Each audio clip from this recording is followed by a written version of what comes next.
Diversity. Thanks to the two other presenters. It was great to hear what the city is thinking, and also to get some of the more specific direct implications of autonomous vehicles, because what I'll be looking at is more of potential social and systemic factors and kind of the historical perspective that has brought us to where we are today. So while I give my presentation, I want you to keep two things in mind. Who has the power in talking about certain modes and determining certain policies, and who is receiving the benefits of those policies and those modes. So we're going to start off with a look at the past. So we need to understand that the transport system that we have today is largely a result of the ideas, the views, the power of elites that made it the way it is right now. I want to start with a quick concrete example. Of course, Robert Moses in New York City. He fought with Jane Jacobs, of course. Robert Moses oversaw urban renewal, the building of expressways through New York City. That project basically left the subway system with few improvements or expansions over the course of a number of decades, and that priority that was given to highways and to roads specifically directed benefits to certain people and not to others. The project of urban renewal, of course, destroyed the homes of a lot of people, and it was often people in black communities and low-income communities who were affected by that.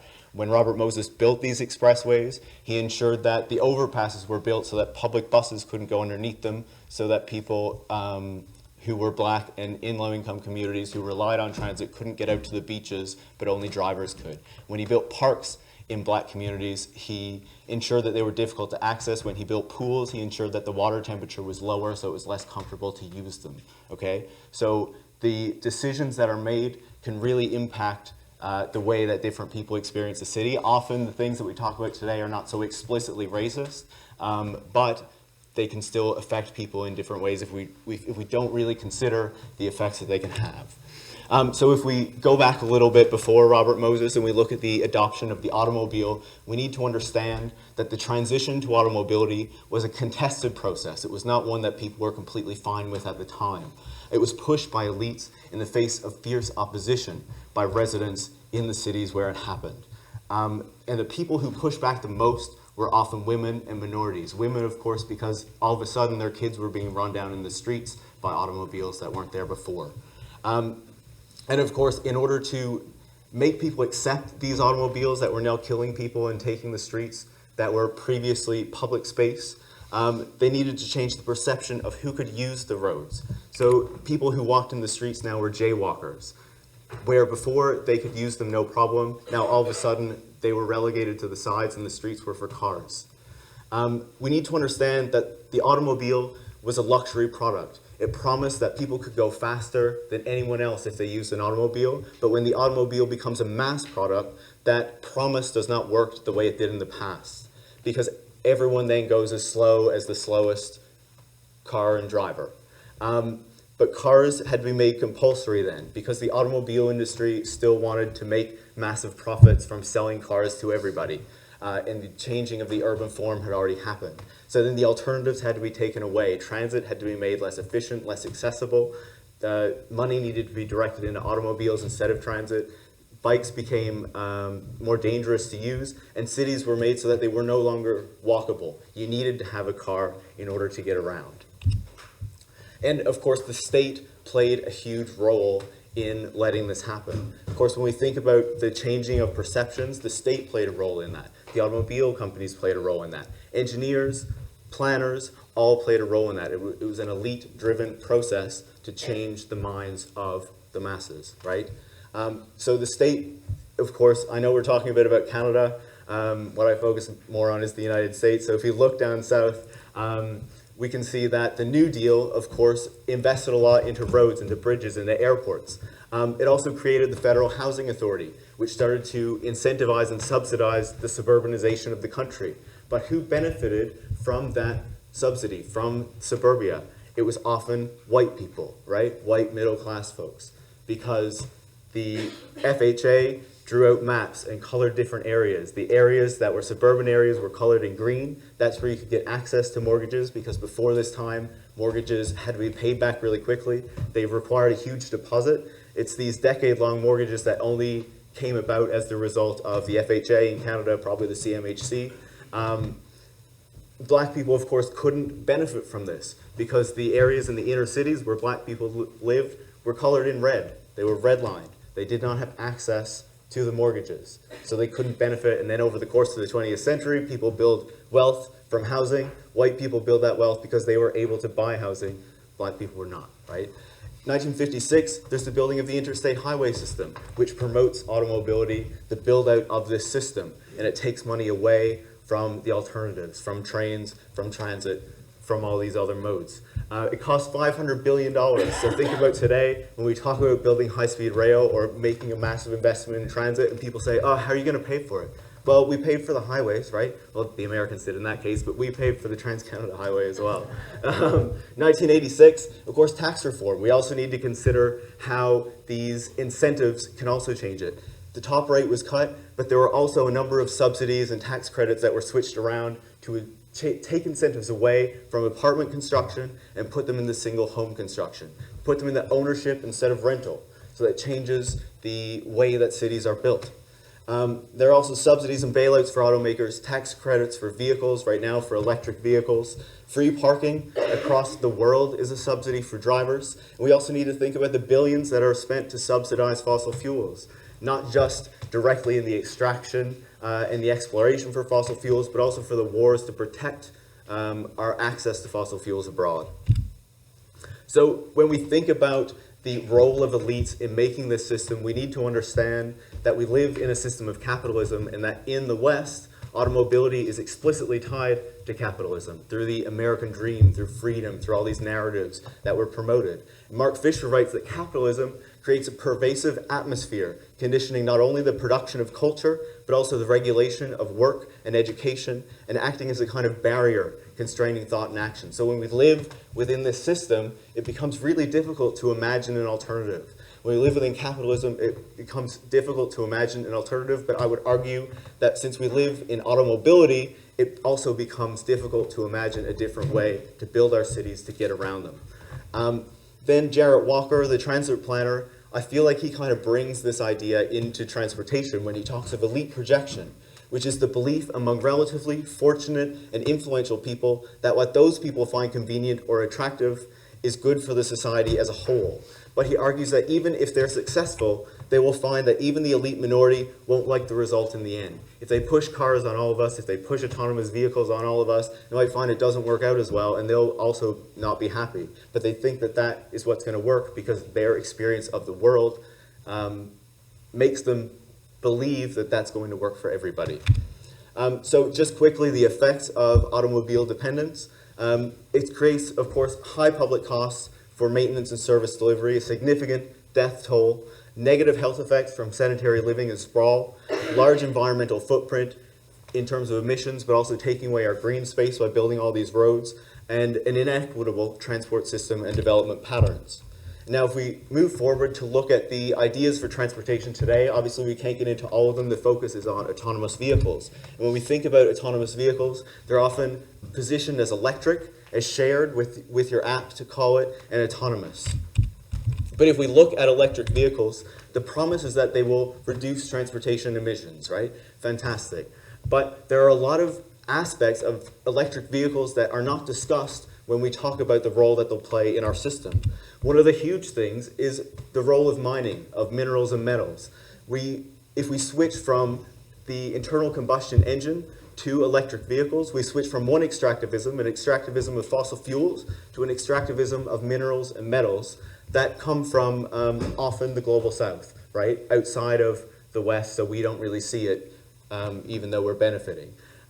This is a chart that basically just shows the massive amounts of minerals and metals that are required for this kind of full AV future. I can't really get into it, I'm a bit short on time. But I also wanted to point out some of the impacts of this mining from the report, one of the reports that has talked about this. 40,000 children right now under 15 years of age work in cobalt mines around the world, and that will only increase if we increase our reliance on these metals. Mines contaminate soil and water in these countries. They create respiratory illnesses. Every ton of rare earth metals creates 9,600 to 12,000 tons of waste gas, a bunch of wastewater and radioactive waste as well. And this just shows for some of the metals, a lot of them come from the Congo, from China, from places that don't have the workers' rights, the environmental protections that we think are important, right? But when we also talk about electric vehicles, taking away all of the pollution, we often focus exclusively on the tailpipe. We don't focus on the wear to the tires and the brakes. That creates 10 to 28% of all the microplastics in our oceans, and also contributes to air pollution. So EVs do not address the problems with automobility and are not enough to meet the 1.5 degrees Celsius emissions targets that we are supposed to meet in order to not drown a ton of the world, right? So if we then switch on to the shared model, we're often promised things like they'll connect people to transit, they'll reduce vehicle traffic, they'll serve underserved communities, among other things. But if we look at the actual impact that these services have had, because they've been around for a decade now, we can see that they actually increase congestion. When you take away, when you replace a mile of a regular car trip and replace it with one of these TNCs, one of these ride-hailing services, it adds a lot more miles because there's also the deadheading that's involved with that, right? In San Francisco, we say there's 10 times as much vehicle miles to travel from ride-hailing vehicles than taxis. That's not because ride-hailing vehicles are so much more popular, it's because the number of taxis is highly regulated and the number of ride-hailing vehicles is not. And often these trips are concentrated in the most congested areas of the city, the areas of the city that are most transit accessible and that are most walkable, where people don't need to be taking cars to get around. And it also has a transit impact. 49 to 61% of ride-hailing trips would not have been made at all, or would have been made by bike, walking, or transit if these services were not available. So that's switching switching trips from a more efficient mode to a less efficient mode, or creating new trips altogether, which makes our system less efficient. And it also takes people away from transit. So who benefits? The users of these services are overwhelmingly college educated, higher income, and urban. It's people who already have really good access to transportation services, sorry. There are barriers to credit card use. Some of these things are starting to be dealt with. And issues with wheelchair accessibility. In the United States, ride-hailing services actually do not follow the American with Disabilities Act because they argue that they're they're technology companies, not transport companies, so they don't need to provide these services. So if you try to get a wheelchair accessible service, it takes a really long time if you can get it at all. And of course, Black, queer, and trans passengers have reported being denied rides or have been verbally abused or kicked out of the vehicles when they are able to get a ride. TNCs burn VC cash to serve a well-off group while creating social costs that everyone else must pay. And of course, it's often the people who are already least served who are having to pay those costs. And of course, now we switch on to the autonomous bit. Won't talk so much about this because I think Todd already did it rather well. But they promise to eliminate car ownership, eliminate parking, drastically reduce vehicle deaths, and they're only a few years away, of course, right?